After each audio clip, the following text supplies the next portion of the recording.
观众朋友大家好，欢迎收看4月7日公司台记台下晡新闻，我是陈淑君。咱先来看今仔有啥物新闻重点。清明连假的第4天，高速公路局表示，今仔国道上北就开始塞车，国道5号嘛一路塞到半暝。总统蔡英文早起伫824的国会演说，美国众议院议长麦卡锡的办公室嘛通知媒体，4月7日甲台湾总统蔡英文见面。沙特阿拉伯甲伊拉克顶山石油国家宣布讲5月份开始石油要减产，嘛造成石油的价格又搁大起。明仔载就是清明连假的上尾天咯，个公路总局表示讲，苏花公路下晡开始车道会真多，高速公路局嘛表示讲，西部国道上北的车嘛会真塞，东部的国道5号今仔早起10点开始哦，拖车就真多，应该会一路塞到半暝。国道5号车3位暗时塞到翻点过1点，车时早起10点了后，车阁开始坐啊。头城到北南上北的时速降到40公里以下，红色的路况，按算连续12点钟车拢会真多，到暗时10点了后才会消透。若西部是伫下晡了后，国道开始有上北的车阵。国一北向苗栗到湖口，以及国三北向关西到大溪路段，从下午2点到晚上10点，将预计有拥塞的状况。另外，国五北向宜兰到平林路段呢，在上午10点，也就是现在，车流已经出现，并预计将持续到深夜。高公局建议民众，连假的上尾2天拢是上北的高峰，建议4月7日休假才要上北的民众，会当伫个早起9点进前出发。若东部疏花路龙，按算上北车流量上济时间点，是伫个4月7日休假迄天。上北的车流量会达到高一天19700架以上，较会塞车的时段是为早起10点到暗时10点。今天是次高，今天最高会到19000到19700到2万。清明连假的上尾2天，全台湾大部分拢是侪云到好天、烧热的天气。4月7日开始受到锋面的影响，北部甲东北部会有短暂阵雨。7东北季风增强，北部的高温会一日手降10度。若目前北流附近海面有热带扰动，敢会发展做今年头一个风台，也要观察。不过气象局预估，影响台湾的机会无大。记者综合报道。疫情解封，指挥中心继续推动全民疫苗加一，就是一般的族群一档注一档的疫苗，高风险的族群一档注2档哦。台北市今仔开始嘛开放民众网络预约登记，也毋过之前有民众怨叹讲，伫网络预约成功，去到诊所才发现讲无合资格。卫生局嘛表示讲，因会来检讨改善系统，避免互民众加走一抓。新冠本土疫情继续下降，为了要迎接全面解封，回归正常的生活，疫情指挥中心伫咧3全面疫苗加急的注射活动。台北市卫生局也自初时8日开始开放网络预约登记，不过最近有基层的诊所发现，有民众伫咧预约平台登记成功，到诊所才知影无符合资格袂眼字，因为今年1月初到已经做过次世代疫苗。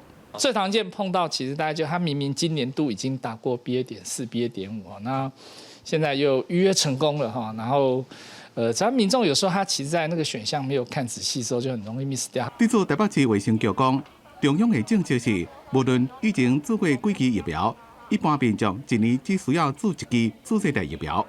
因若65岁以上的高风险族群，是几月下半年才个注第2支，有可能是电脑设定有错误。这样造成资格无符合的民众预约成功。我们可以再跟我们的资讯室来做一个讨论，这个部分可能要怎么样子来拦截，就是让它不能够设定成功。如果是今年1月1号开始以后已经有打过次世代疫苗的民众的话，则是不属于这一次疫苗加1的活动。指挥中心讲，疫苗加急活动会一直到4月底，适用对象包括毋捌做过任何1支，也未做过基础剂，也有6岁以上，伫咧今年1月初日开始无做过莫德纳次世代疫苗的人，也无今年元旦开始已经做过 BA.5 次世代疫苗的人，是无伫咧这边的活动范围内面。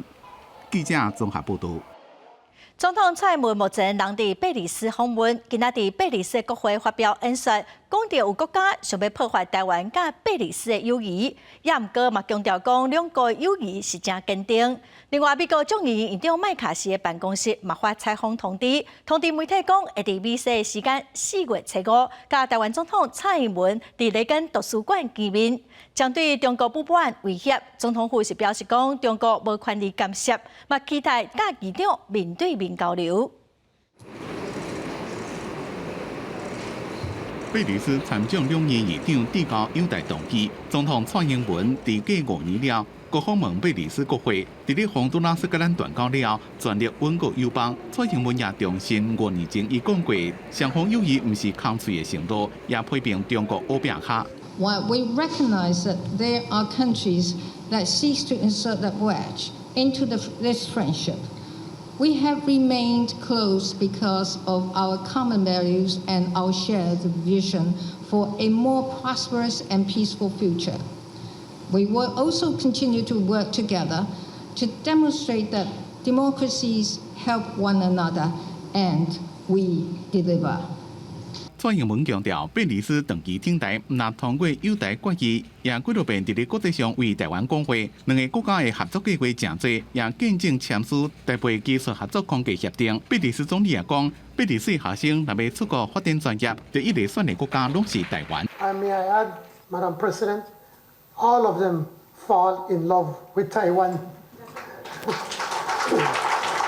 总统出访变外交，美国众议院议长麦卡锡办公室也发采访通知，证实4月初5会伫洛杉矶的雷根图书馆甲总统蔡英文见面。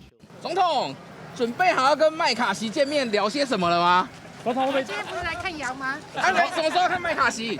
虽然双方会面的细节也无公布，不过中国已经几多遍威胁，讲若两个人见面，将会采取措施坚决回击。总统府回应，期待甲麦卡锡见面，交换意见。中国无资格讲话。我想引用雷根总统的一句名言哦：如果正义足够勇敢，邪恶就会失去力量。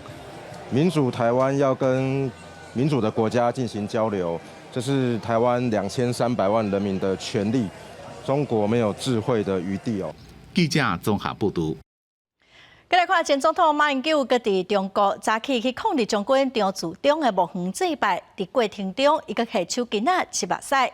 马英九嘛去汽车工厂参观哦，今仔下晡会去参观重庆的抗战遗址博物馆，佮以在中国国民党中央政治学校。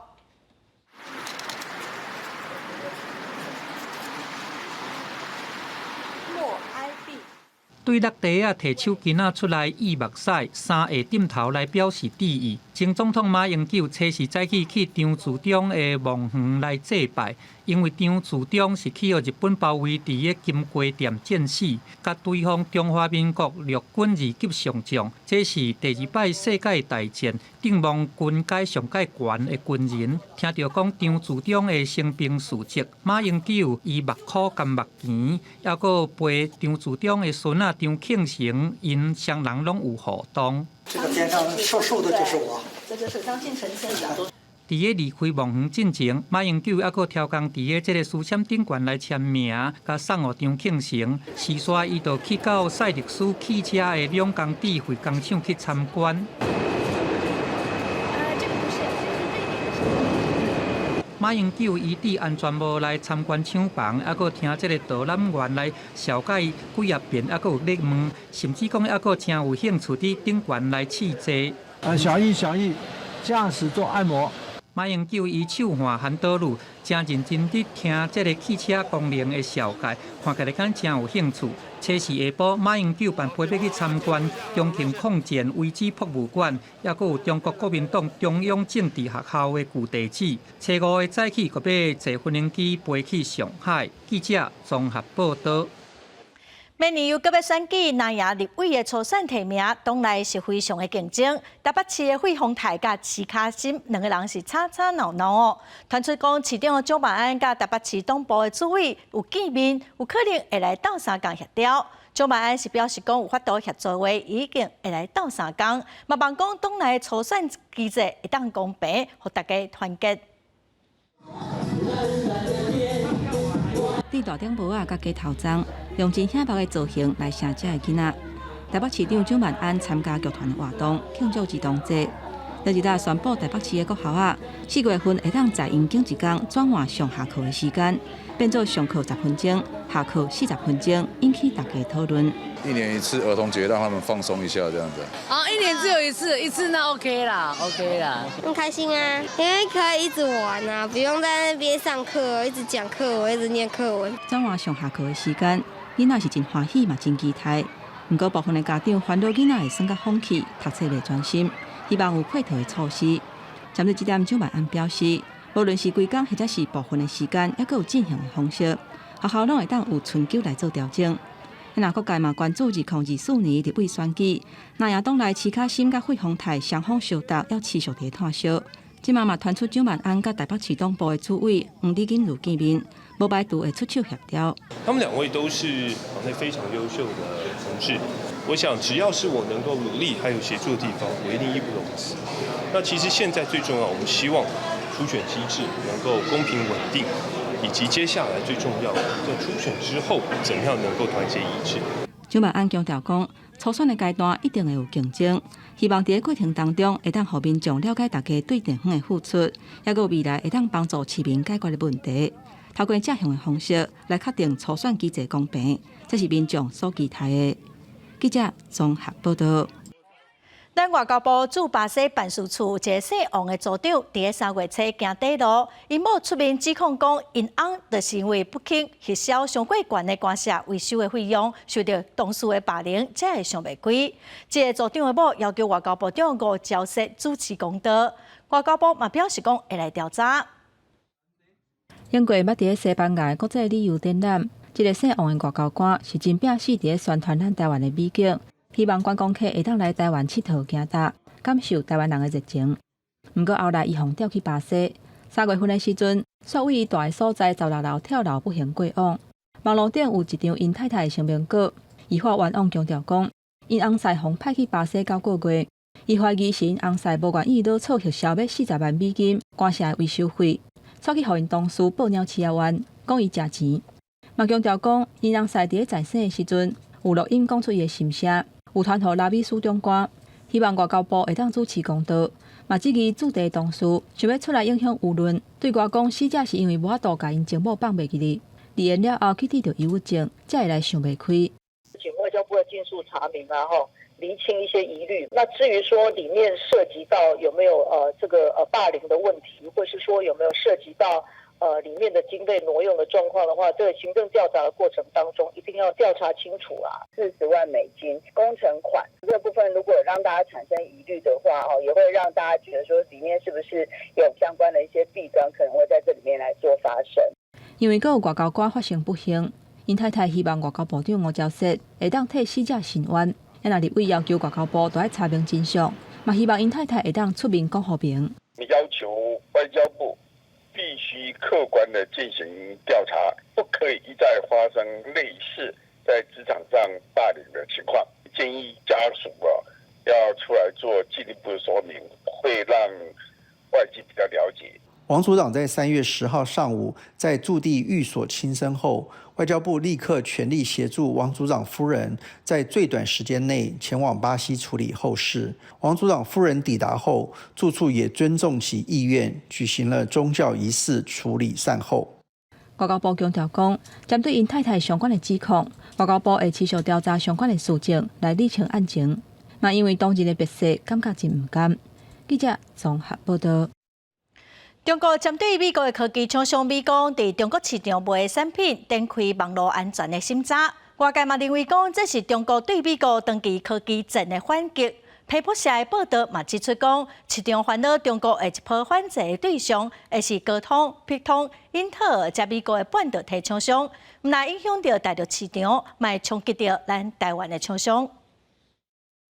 美中晶片战争进一步升温，中国宣布将对美国企业替大厂美光的产品展开网络安全审查，互外界认为讲是中国对美方长期伫科技业制裁的报复行动。中国有关部门依据法律法规，对影响或者可能影响国家安全的网络产品进行网络安全审查，是为了维护国家安全而采取的正常监管措施。中国外交部强调，这是正常的管制措施，所有企业只要合法经营，就免烦恼。根据彭博资讯半导体分析师指出，假使中国真正想要采取打击的措施，唔但美国的同业面临风险，嘛会增加半导体供应链的困境，因为全球有真侪电子产品啊，有零件，拢来自中国的工厂。虽然中国敢若占美国直接卖的经验10.8%，啊，毋过观察参像高通、博通啊，有英特尔啊，有其他的美国大厂，伫咧中国卖的经验拢比美国更较悬，互市场烦恼，可能会变做中国后一波的反制对象。这些高阶的晶片，因为在大陆并没有合适的其他供应商可以取代，因此影响就会很小。而对于一般的网络晶片，还有记忆体或是手机的处理器，因为有其他的供应商可以取代，我认为影响就会比较大。针对未来半导体上新的景气报告，根据外资随因监管统计发现，市场中国下单的状况比预估更较普遍，甚至出现销单的状况。预估啊到半年，公司的状况才会平稳。传出台积电的上新报价，伊全面无要起价，甚至加量的方式互客户。不过台积电无做出回应。记者综合报道。昨昏台铁高雄站有民众因为悠游卡内底无够钱，无法度出站，政务人员要求讲爱补票，也毋过这民众煞登上去，对政务人员大细声，佮向工作人员等下啊，双方嘛冤家相拍，工作人员的手嘛着伤。沙河过道台铁高雄火车站卖票口，有民众对拍到穿台铁制服的男子，佮摕鞋仔甲伊牵。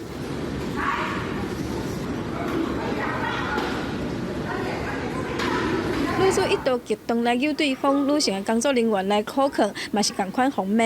高雄火车站表示，女子是为台北火车站来坐火车，到高雄要出站的时阵，悠游卡钱无够，互站务人员要求补票，所以唔知为虾米熊熊激动起来，倒伫对方的手互扭伤。那旅客就不知什么原因，然后就开始发飙，就拿东西还有他的鞋子来砸我们的同仁追逐我们同仁，攻击我们同仁。站务人员表示要提告，女子红早等于派出所侦讯，初步了解是女子红要求补票，身上现金无够所引起。高雄火车站统计，连假前3天，站内乘客补票的人数有424个人，补票的金额大约27000多块，确实是比平常时较侪。来查票的时候，他就一直往后面这样走啊，你有一般人都会补票啊，可以去沟通讨论，对，但是不要用这种很愤怒的态度去表现。有民众讲，坐火车期间确实有看过人故意走票，不过大多数的人拢会配合爱补票，嘛无认同爱骂人的人。警方嘛提醒，若是无早车资、无早车票，会当依规定来补票；无早钱，赶快会当申请川资应急，袂当用暴力，较袂去封告。记者王丽婷、并交款个报道。法务部提出民法的亲子听解权修正草案，也毋过民间团体是认为讲，政府应该着爱提出配套的办法，强化亲子教育，协助父母甲囡仔共同成长。囡仔摕伫大人的骹腿，看起来亲子关系真好。测试儿童节，台湾亲子共学教育促进会伫立法院头前召开记者会，针对法务部提出民法第185条的修正草案，要甲家长会当顶解囡仔的规定提调，因表示支持。小孩发展阶段，声音大声一点。就有些人其实在捷运上讲话也很大声，或看影片很大声，但是他们都是会对小孩比较会有那种不一样的眼光。家长真的需要去脑力激荡，去尝试不一样的方式，然后去跟孩子试着去沟通，不一定会马上找到最好最正确的方式。他们认为就是要好好控管情绪，其实是很困难的。再来就是常常感觉没有办法，社会上跟他周遭的亲友其实都会认为他没有打骂小孩的话，就好像没有教，就被冠上恐龙家长。民间团体也调查200多个教育囡仔无骂无拍的家长，结果发现，侪家长认为，虽然管教囡仔较了时间，但是亲子关系会较好，囡仔也较有同理心，较有自信、甲勇气等等。我们的品格教育不是教我们无论如何不管发生什么事，你都不可以动手。我就是动手打你、骂你、处罚你，然后教你不可以去外面动手打人。你是看到这样其中的矛盾了吗？民间团体嘛建议修法要有配套措施，希望会使伫社区当中，家长囡仔定期的所在提供亲子教育、咨询等等服务，对家长执行无拍无骂的教育来讲，也是一种帮助。记者郭林玉凯台北报道。来看荷兰哦，伫当地时间今仔透早3点外发生火车败马意外，造成至少1个人死亡，30外人受伤，有真侪人受伤啊，真严重。目前哦，现场是搁在抢救。外国媒体指出讲，这件火车的事故发生伫海牙附近一个庄头，一台载50个乘客火车，唔知什么原因败马，启动到铁轨路边的设施。现场嘛出动3台救护直升机，已经有19个人送上到病院。目前知影哦，嘛至少有1个人死亡。再来看沙特阿拉伯甲伊拉克等石油输出组织的国家，车里宣布讲，5月份开始一天要减产116万桶的原油，嘛强调讲是提前准备，要来维持石油市场的稳定。有分析师是预估讲，油价目前维持伫1桶80块美金，也毋过年底之前可能会起到1桶100块美金哦。到时阵民生物价恐惊会阁起价咯。美国标准普尔500指数，初三收盘坐悬，起0.37%，其中原油期货大起超过6%。西德州甲布兰特双双收伫3月初6以来的上界高点，原因是因为沙烏地阿拉伯甲其他的石油输出国家的这个组织 OPEC 伫初二宣布讲，从5月开始，逐工要减产116万桶原油。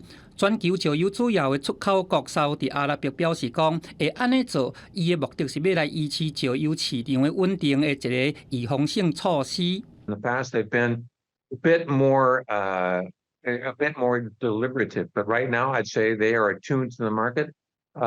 Oil Minister Abdulaziz bin Salman, he's probably the sharpest oil minister I've seen in my 40 years in this business.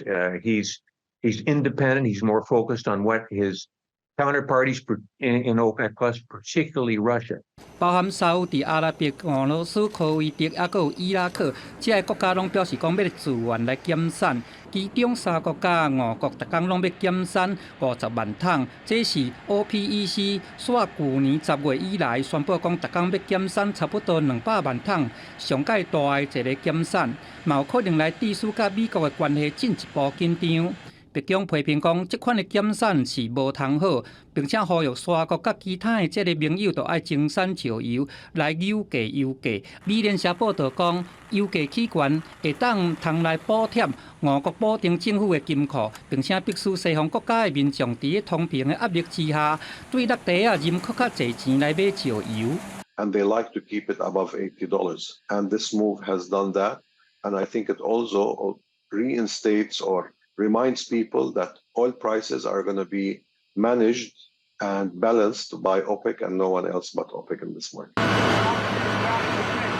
美國總統拜登想要來淡化石油減產所帶來的影響，不如個經濟路透社的這個計算，加上新一波減產，已經讓總量減產到達工366萬桶，差不多是全球需求量的3%左右。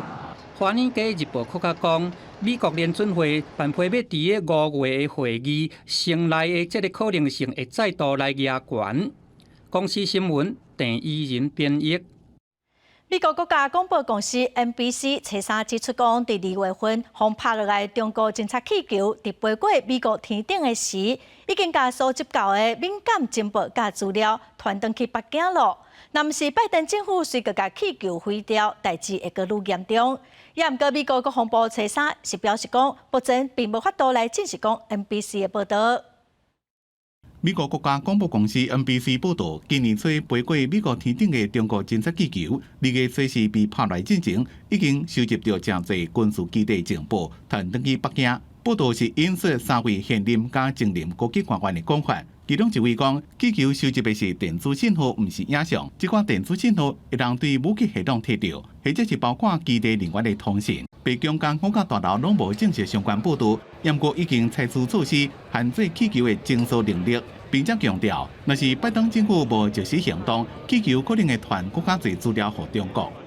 We're still doing an assessment of what exactly the intel was that China was able to gather, but we do know that the steps that we took provided little additive value for what they've been able to collect on from satellites before. I wouldn't be able to say that they were able to transmit back to Beijing. We just don't have, I just don't have that type of information at this point. So you're saying that is not confirmed at this point? That is not confirmed at this point. 美国五角大楼发言人讲，联邦调查局目前还佫伫咧分析气球的碎片，对气球是收集多一寡军事基地的资料。美国政府无讲。美国官员讲，即马已经知影中国会当控制侦测气球，几多遍飞过军事基地，有当时用8日行飞。伫咧2月初重新进入美国领空进前，当局就伫咧阿拉斯加甲加拿大天顶追踪监控，伫2月初时间拍落来。中国几多遍讲，这粒气球是明约的无人飞船，意外偏离轨道。美国甲伊拍落来是反应过度，了后甚至是引起中美外交风波。美国国务卿布林肯就取消迄当阵要去中国的访问。公司新闻黄文玲编辑。美国前总统川普婚外情风吹的费用，红白讲做假钞的案件已经被起诉。不过川普是抗议讲，这是为着2004年选举的政治迫害，无真侪支持者声援。目前川普伫共和党的支持度嘛已经超过50%了。川普的募款是真顺利，一天就募到大约新台币1亿2000万。川普嘛表示讲，伊暗示要主动去纽约来说明案情，警方嘛已经加强戒备了。川普顶个月30号纽约检方起诉了后，这几天伫佛州的海湖庄园外口继续始终的支持者伫遮，这支持者特别为谈判开车3点钟赶来坐镇。Yeah, I'll travel around anywhere on the East Coast to see him. But he does his all for us. I'm gonna give my all for him.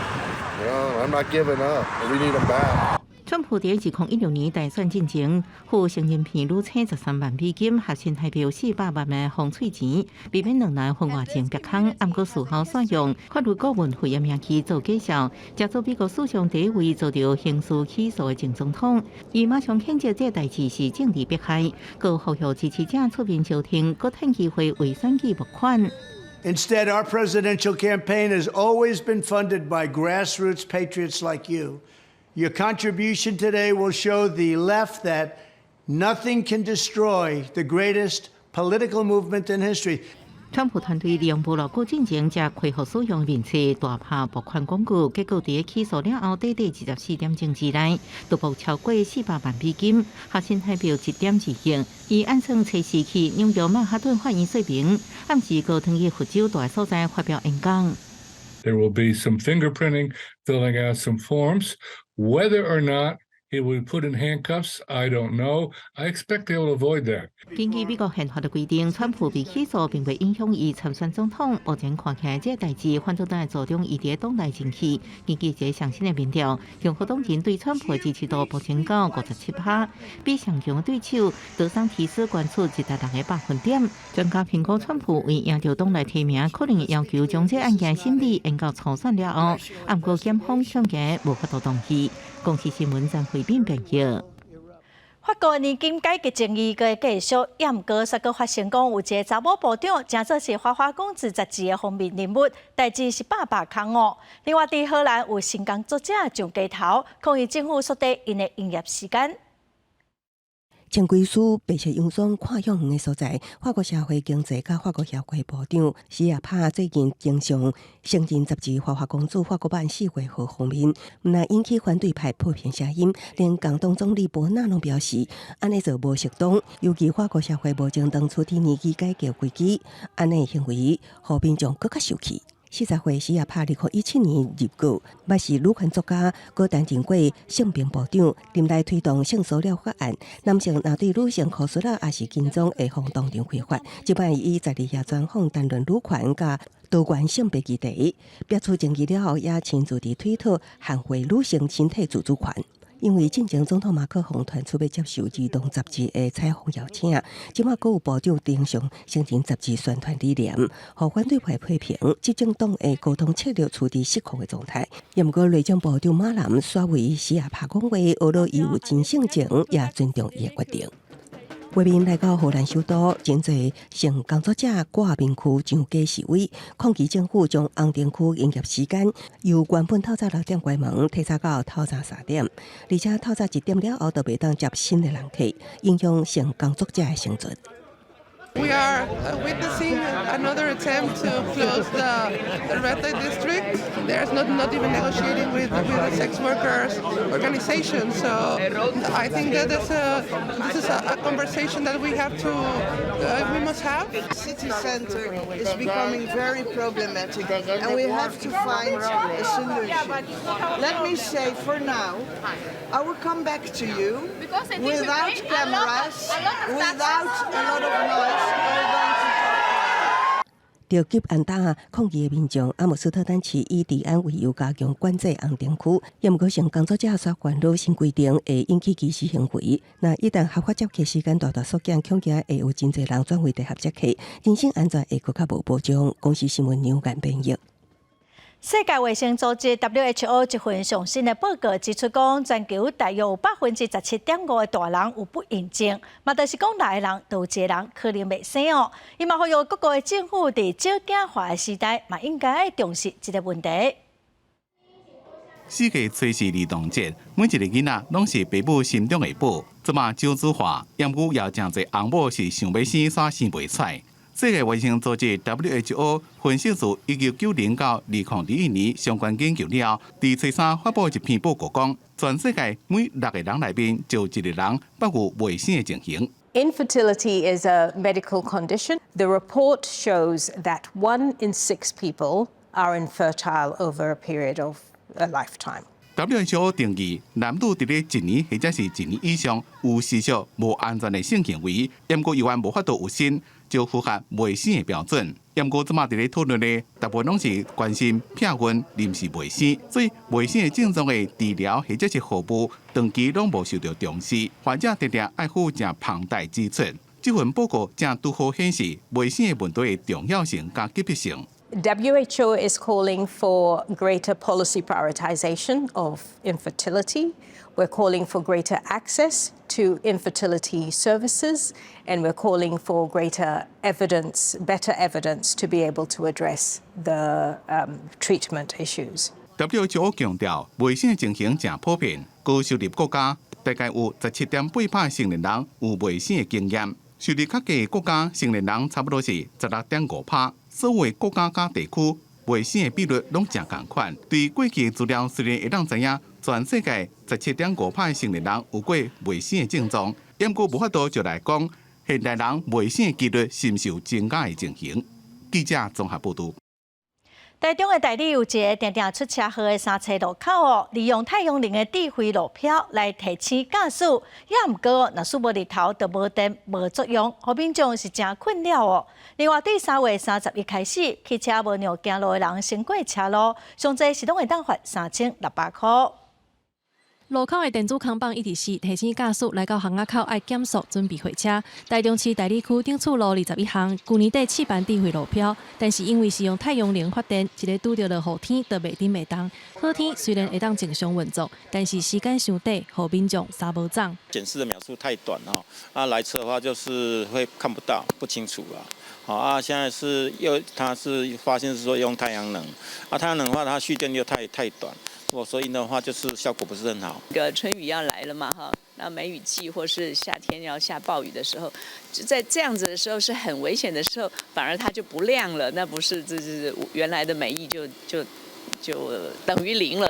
当地巷仔口真矮，无法度设青红灯甲反射镜，常常发生车祸。台中市交通局考虑到向台电申请用电，至少要2个月以上的时间，所以决定要用太阳能的智慧路标。市府表示会增加秒数，甲改善欠电量的问题。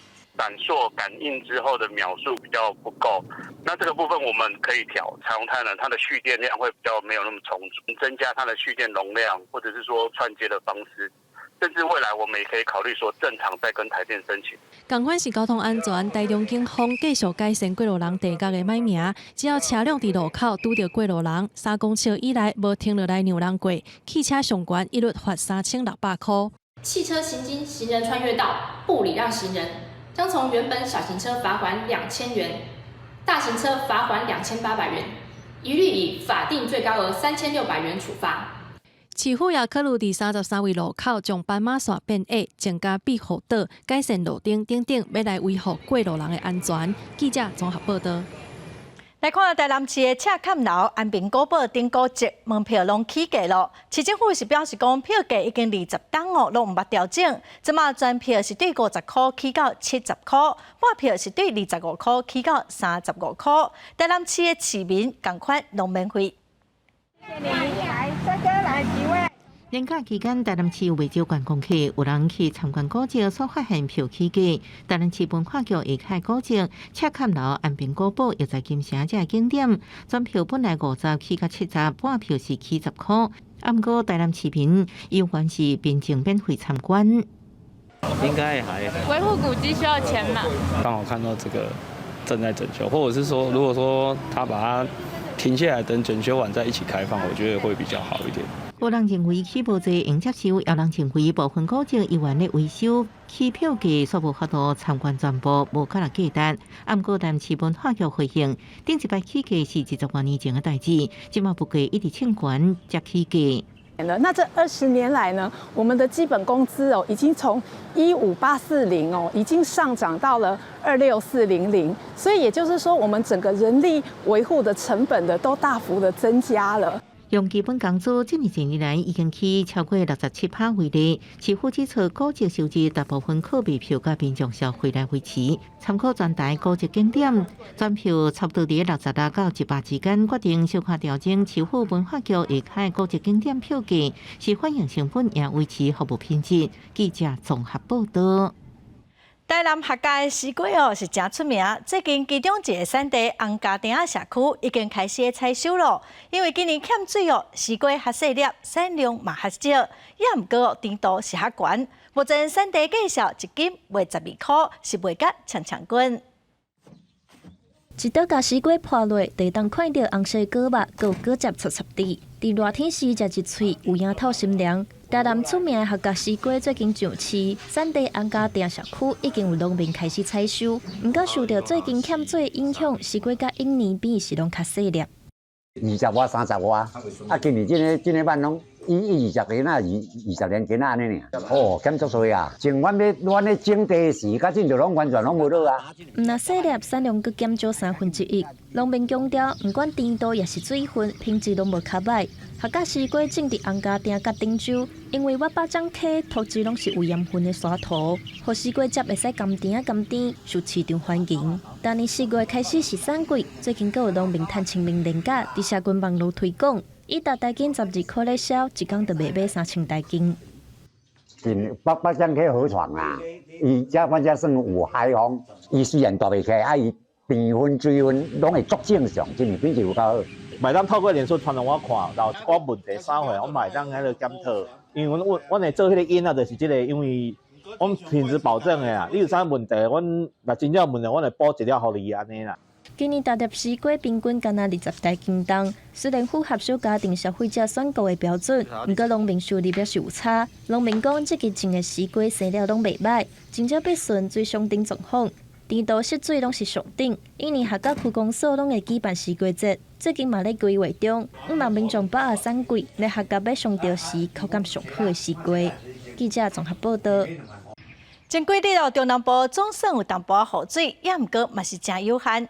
南投梨花潭的水量是只剩53%，南部的曾文水库甚至只剩11%，可患的状况是愈来愈严重。湖水的四库链顶有白色的石米啊，圆圆的形体看落袂输是天使目屎加明湖，是啥袂少游客来遮翕相。这嘛是南投梨花潭大水期真特殊的景点。水满有水满的美景啊，水少有水少的美景。嘛是拜托天公伯吼，赶紧教咱落一寡吼。连续假期有真侪人来遮行搭，不过嘛显示水情真安到。根据水利署的资料，青山梨花潭水库欠水量敢若剩53.2%。负责管理的台电表示，伫遮用起的水要是比以外较侪。下游虽然供水有减少，但是其实还是有出水的一个状况，所以说水位还是维持在一个740左右的一个状态。另外，包括中部的德基水库欠水率敢若剩51.4%，其他包括苗栗的李溪潭，面对水库欠水率伫4成以下，也有南部的白河水库、仁义潭水库嘛伫3成以下。三文水库的水敢若剩11.3%。水利署讲，虽然春雨有来，不过水量有限，面对全台湾的水情，要是袂当放零。略有注意，但是不足以要解决目前的旱象。区域调度，还有紧急的这个抗旱水井，还有这个我们的临时海淡厂的这个新建，都会加速来办。水利署表示，南部水情真正热，目前已经准备好对抗可能的水井、甲河流水等等的水源以外，嘛甲海水淡化机组刷去高雄。台南7个水资源回收中心，每一天会当提供18000吨的回收水，正做民生相关使用。也若目前还阁伫咧赶工课站文南化连通管计划，按算明年6月完工。完成了后，站文水库就会当连同乌山头水库支援南化水库，发挥下流型引水的功能，这对稳定水情是真有帮助。记者综合报道。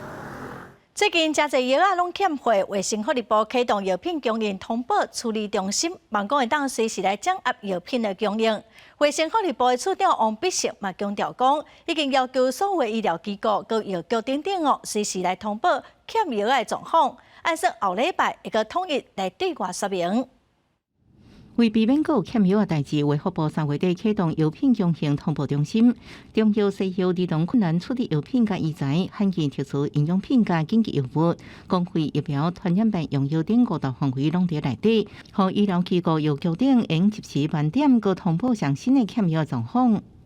当今天如果药品的缺药有通报进来，我们会先由这个临床药学会来帮我们判定它是属于是一种个人的问题还是系统性的问题。那目前有10件缺药的通报，那有5件已经处理完成，那有5件还在处理当中。对欠药平台建立，有学者表示肯定，认为对加速解决药品欠缺问题有帮助。不过建议卫福部按要求药商加强监控，若半年内药品原料库存量或者是交货时间有问题，一定要落实通报。各药商、各医疗机构必须要如实的将目前可能存在的缺药的这个问题，包含从原料或供应的问题，尤其是6个月内可能会有缺药的这些问题呢，都必须要到通报处理中心上面去做一个申报。王必胜强调，新平台会试运2礼拜，已经发现医疗机构药局全面盘点，重新通报有关欠缺药品，佫确认是个案也是系统性问题。中药欠缺通报部分，因为可能牵涉中药材客座问题较复杂，要拼4月份完成建立，下礼拜会开记者会对外说明。记者综合报道。今年因为拢无啥雨水，举办碟上摆时间是比过去慢半个月。清明前后已经陆续有举办碟往北咯。咱来看一个自细汉就参加真侪举办碟保育活动的陈冠勇，伊用2档的时间画出一本小举办碟甲伊的亲邻朋友的故事册，望讲互民众会当来了解举办碟清算的过程会拄着啥物问题。举办碟是世界上2种小重型乌碟的其中一种。当年清明正前会对高雄的武林酒吧，经过国道3会婚姻拿来搭口单，为了民众会当更加了解举办碟的保育观念，自9月开始，就咧做保育义工的陈冠勇，用2年的时间完成这本举办碟的红册故事。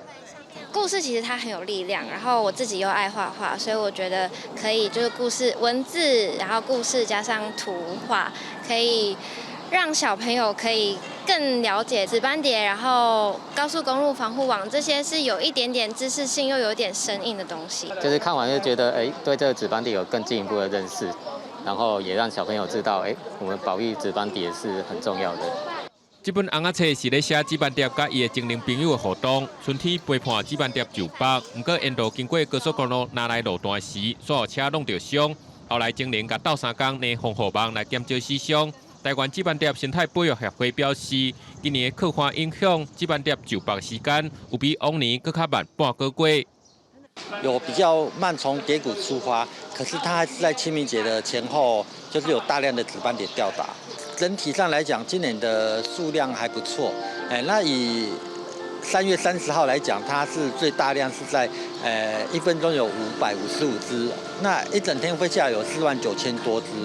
保育协会表示，去年3、4月2个月监测，拢总有29万只紫斑蝶就爆。今年到目前为止，已经有8万6千多只。今年的客看敢会去影响到数量，这就搁要观察。那紫斑蝶每分钟通过数量超过250只时，高公局地方国三拿来路段落南的外侧车道，保护紫斑蝶莫去互车弄到。记者综合报道。各地台湾科学教育馆这几天办活动，专工邀请推广台语的民间团体来摆搭，小囡仔耍游戏，大人囡仔哪耍哪学台语，是真趣味。趁清明连假，各地台湾科教馆特别举办儿童园游会，除了科学知识，嘛用日本土武器伫内底。这边的交炸，这边的交炸。台湾台基路协会表示，顶届响应世界武器日直接办活动，得到真大的回响。这届伊嘛以创关活动，设计台基游戏，教大家用生活情景的类似拍招呼、入捌台基，嘛了解武器的趣味。主要就是小借问。希望讲大家会当透过台语的小借问，比如讲你好、熬早、食饱未，一寡简单咱生活会当用到的字词，来互大家会当明白台语。人甲你斗相共，你爱讲啥？多少？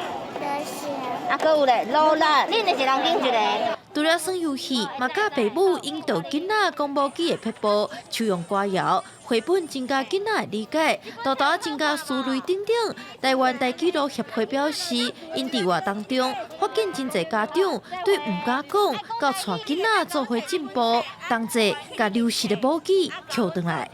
你有学到什么？高赞活动很好，很有意义，而且就是现在比较少有讲台语的环境。阮是用一个科学课，就是你即讲来遮上课，你会用自然课、数学，然后嘛用上什么上什么本土语言的课。科教官表示，活动总共有10几个答案，嘛特别甲平常时伫偏向训练的电影车驶转来，希望囡仔哪耍哪学，无论自然环境也是语言，落实亲自开喙讲武器的政策。记者廖文佳、桂林台北采访报道。来看英国的泰晤士河，最近有一款水上的机器人哦，伊的外形就亲像鲨鱼同款，伊会当清掉浮伫水面的塑胶垃圾，一天哦是会当扫掉22700个塑胶管仔，佮会当监测水质，咱做伙来了解。喙掰甲开，将各种的粪扫食落肚。伦敦泰晤士河上，这种叫做粪扫刷的水上机器人，会当透过遥控操作，也会当像厝内的扫地机器人同款自由刷动。充满电力，一抓会当走5公里，收集达到500公斤的塑胶甲其他粪扫。And the idea is on the autonomous mode that it acts as a drone, so it literally sweeps around the water. You can go and do your job, come back, and it should be full, and you empty it, and then you put it back in. 英国警法业者表示，这种水上冲粪扫的机器人被摆脱，无噪音，也袂制造公害，所以使用的时袂对水中生物造成威胁。一天落来，会当收集达到22700个保特瓶。业者讲，当初伊看到有人伫开普敦港用网仔搞粪扫，看来真无效率，所以才会想出推出这种机器人。除了冲粪扫，伊也有监测水质功能。So every one of our waste sharks that are just in the water is connected via a 4G and 5G connection and sends back water quality data to our servers. So it's picking up things like turbidity, salinity, temperature, pH balance, depth of the water. 这种水上机器人目前售价2万英镑，大约代表75.5万块。伫英国会当用每个月1000英镑数来用。为了后，泰晤士河有希望变得更加清气，也会当用来清理海岸的废弃物。公司新闻张惠敏编译。下晡晡的天气，咱来看各县市详细资料。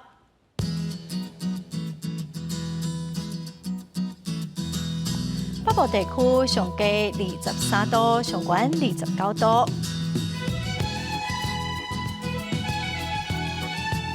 中部地区上低23度，上悬28度。南部地区上低25度，上悬32度。南部地区上低24度，上悬26度。华岛地区上低18度，上悬26度。咱再来看未来3天的天气。